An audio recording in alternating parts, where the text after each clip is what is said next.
এসে বলবে আমার বাপের সম্পত্তি।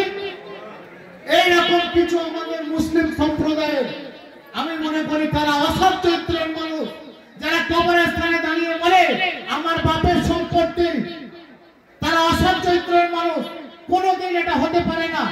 এই অঞ্চলে আমরা একটা শান্তি সম্প্রীতি বজায় রেখে আমরা চলছি আর চলবো আর চলছি না।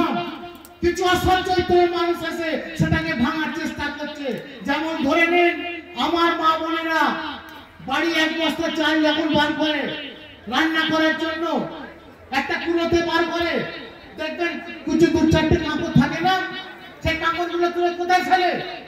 ডাস্টবিনে ফেলে দেয়।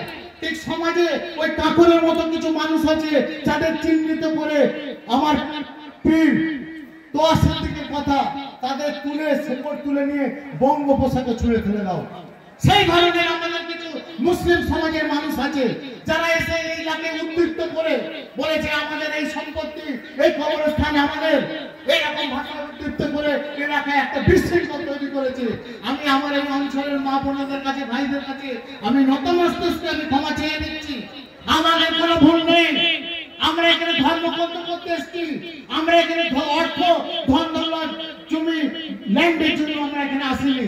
আমরা এসেছি ধর্ম কর্ম, তার একটা প্রমাণ ফের আজকে হয়ে গেল। কত সুন্দর ভাবে আজকে জুম্মার দিন এই যে নামাজ শেষ করলাম আমরা, এত মানুষ একত্রিত হয়ে আল্লাহর কাছে শুকরিয়া আদায় করি। পীর সাহেবের দোয়ায় কোনো বিশৃঙ্খল হয়েছে ভাই? হয়েছে? কোন পুলিশ প্রশাসনের সহযোগিতা লেগেছে? পুলিশ প্রশাসনকে আমি ছোট করছি না।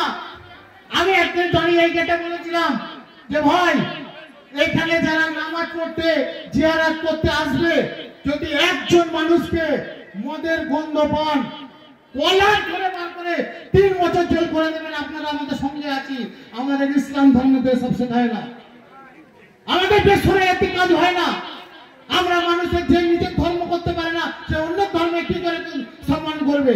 আগে নিজের ধর্ম করা শিখতে হবে।